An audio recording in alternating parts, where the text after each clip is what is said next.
Jamaat Shibir, NCP এরা সব একই সূত্রে গাঁথা।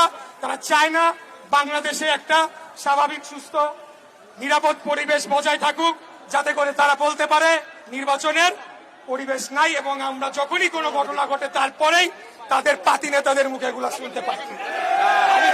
আমি একটা প্রতিজ্ঞা আপনাদের সামনে করতে চাই। আমাদের নেতা প্রথমে ডিসেম্বর বলেছিলেন, পরবর্তীতে বর্তমান অন্তর্বর্তীকালীন সরকার প্রধানের সাথে আলাপ আলোচনা করে আমরা জানতে পারি ফেব্রুয়ারিতে উনি রাজি হয়েছে। উনি রাজি, আমরা রাজি। এই ফেব্রুয়ারি থেকে যদি একদিনও পেছানোর চেষ্টা করে এই সরকারকে 1 ঘন্টা আমরা রাখবো না। আরে ভাই, আপনারা কারা? আপনারা অন্তর্বর্তীকালীন সরকার। আপনাদের ম্যান্ডেট কি? কিছুই না। আপনারা কোন বিপ্লবী সরকার না। আপনারা সেটা গঠন করতে ব্যর্থ হয়েছেন। বর্তমান সংবিধানের আলোকেই আপনারা একটা সাংবিধানিক সরকার, সেটা সুপ্রিম কোর্টের রেফারেন্স নিয়ে গঠিত করা হয়েছে। অতএব এখন এসে যদি আপনারা সংবিধান পরিবর্তন করতে চান, পিআর পদ্ধতি করতে চান, এগুলা বাংলাদেশের জনগণ মানে না, মানবে না। পিআর পদ্ধতি মানে কি আমি জানবই না আমি কাকে ভোট দিচ্ছি, কিন্তু এমপি পাঠাই দিবে কেন্দ্র থেকে। এইসব বন্ধ করেন। আমি আবারও বলছি, বাংলাদেশ জাতীয়তাবাদী দল বিএনপি একটি গণতান্ত্রিক রাজনৈতিক দল। আমরা দীর্ঘদিন লড়াই সংগ্রাম করেছি শুধুমাত্র একটা সুষ্ঠু সঠিক নির্বাচন ব্যবস্থার জন্য। কেন এই নির্বাচন ব্যবস্থা? যাতে করে বাংলাদেশে যখন রাষ্ট্র ক্ষমতার পরিবর্তন হবে সেটা যাতে একটা শান্তিপূর্ণ প্রক্রিয়া হয়।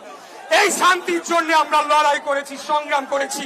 আমাদের ইলিয়াস আলী চৌধুরী আলম গুম হয়েছে, বহু ছাত্রের তারা ক্রসফায়ারের শিকার হয়েছে, শত শত হাজার হাজার গুম হয়েছে। এবং আমরা এই গত 24-এর গণঅভ্যুত্থানে আমাদের 140-এর উপরে শুধুমাত্র ছাত্র দলের ভাইয়েরা জীবন দিয়েছে। এইসব আমরা যখন 5 তারিখের পরে এই ধরনের কথা উঠলো, আমাদের কাছে মনে হয় নাই যে এটা কৃতিত্ব নেওয়ার কিছু আছে। আমরা মনে করেছি এই আন্দোলনটা ছিল আমাদের ইমানি দায়িত্ব। বাংলাদেশকে একটি স্বাধীন সার্বভৌম রাষ্ট্র হিসেবে গড়ে তোলার জন্য আমরা আমাদের দায়িত্ব পালন করেছি। কৃতিত্ব নেওয়ার কিছু নাই এখানে। আমরা আবারও বলতে চাই, আমাদের যে অভীষ্ট লক্ষ্য সেখানে আমরা এখনো পৌঁছাই নাই। এখন আমরা গণতন্ত্রের জন্য লড়াই করছি। আপনারা মিষ্টি কথায়, সুন্দর কথায় ভুলবেন না।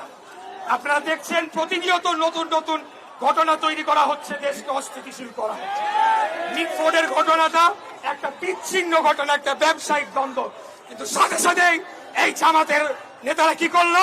সরাসরি তাদের রাস্তার নেতা কর্মীদের লেলিয়ে দিল আমাদের নেতার ব্যাপারে কথা বলার জন্য। তারপরেও আমরা কিচ্ছু বলি নাই, আমরা ধৈর্য সহকারে শুনেছি। আমরা আজকে যেটা করছি শান্তিপূর্ণ গণতান্ত্রিক প্রতিবাদ কর্মসূচি, ঠিক আছে? আমরা কিন্তু অন্য লাইনে হাঁটি নাই, আমরা হাঁটতে চাইও না, দেশকে অস্থিতিশীল করতে চাইও না।